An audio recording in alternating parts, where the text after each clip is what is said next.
hostages being held in the Sahel called a press conference to demand the release of their loved ones and to denounce rumors that a ransom is to be paid.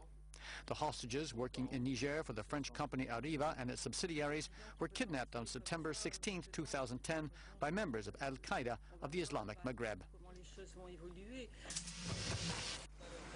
Publishers of several pro-Gbagbo newspapers are suing Côte d'Ivoire's National Press Council for having suspended the publication of 6 of their dailies for a period of up to 2 weeks. The papers were approached for continuing to designate former members of the Gbagbo cabinet as ministers. The papers accuse the government of partisanship. What we see is that the CNP strikes out with its left hand at some because of an error they commit, and with its right hand protects others who commit the same error. This is what we denounce. At least 80 people are reported to have died in floods in Nigeria. Since July, heavy rains have provoked flooding which has destroyed thousands of homes, schools, and warehouses storing food. More than 500,000 people are homeless. Many have sought refuge in the 30-odd emergency shelters set up by the government. Human rights campaigners have denounced the government of Kazakhstan for what they called the systematic effort to stifle freedom in the Central Asian country. Reports say 16 oil workers were killed while protesters in the city of Zhanaozen. Many blame the police for the massacre, and opposition groups are calling on the government to address the country's growing human rights problems. We have details of that in this report. The 16th of December 2011 in Zhanaozen, Kazakhstan. Oil workers who were sacked for organizing a strike occupied the town square and set on fire a stage put up for Independence Day ceremonies. At least 16 people are killed that day when police fire on protesters. Scores are arrested. It was the worst violence in decades in this oil-producing former Soviet republic in Central Asia, squeezed between 2 large neighbors, Russia and China. Kazakhstan's marginalized opposition blames the authorities. The guilt lies, first of all, with the heads of the companies. And it goes up to Astana, up to the leadership of the region, up to the presidential administration. The head of state also has to bear responsibility for this.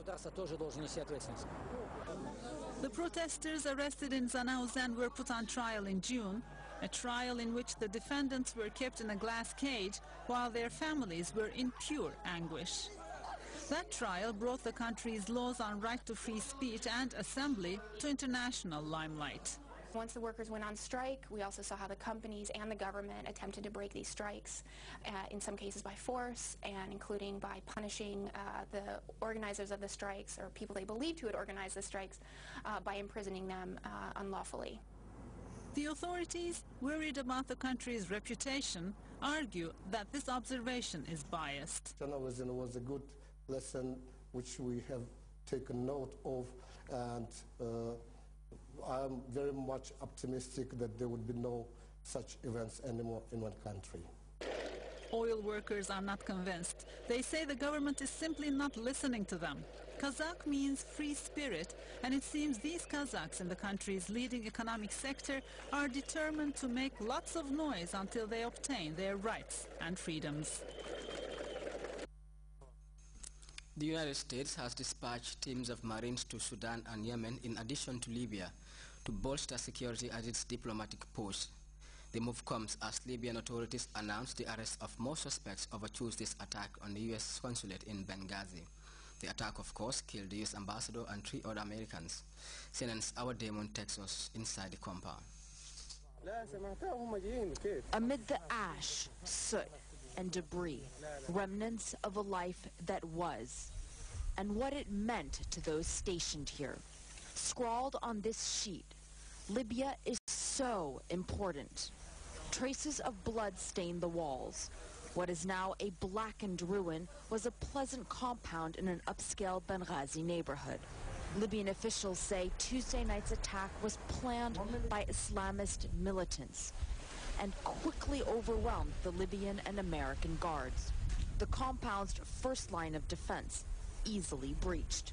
According to one of the Libyan guards who was stationed at the gate, armed with only a radio, the assault happened simultaneously from 3 different directions. He says that he initially heard chanting growing increasingly louder, and then suddenly the gunfire, the rocket-propelled grenades, and other heavy machine gun fire all began attacking the compound. He is so terrified of repercussions that he is refusing to appear on camera. He says at one point the masked men came over and threatened to kill him at gunpoint for protecting the infidels. He only survived because another individual within their ranks intervened and managed to lead him away.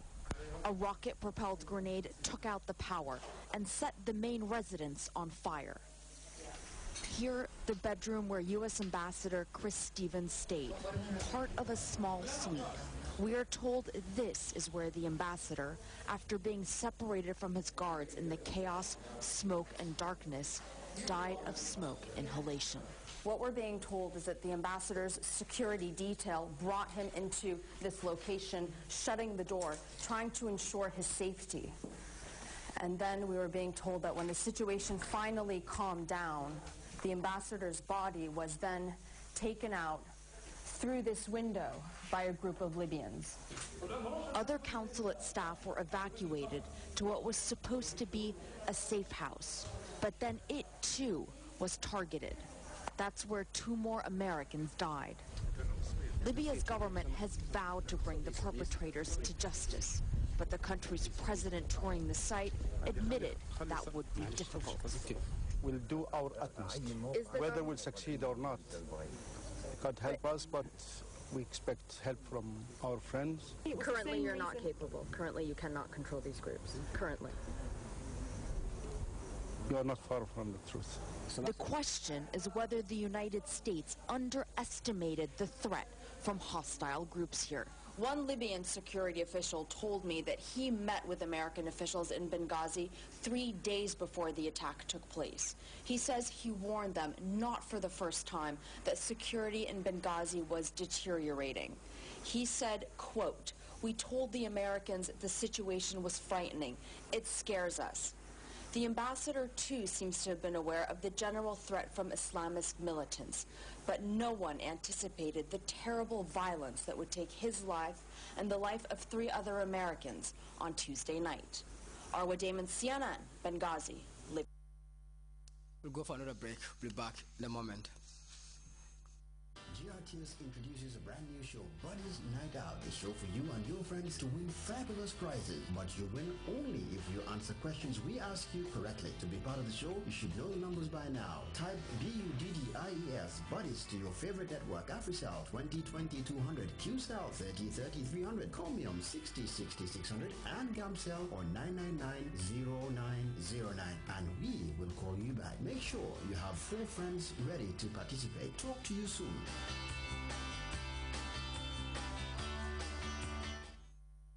Before we draw the curtains on this edition of the news, a look once again at our top stories. Members of the National Assembly Select Committee on Health have begun a nationwide tour of hospitals and medical facilities with a visit to the Royal Victoria Teaching Hospital.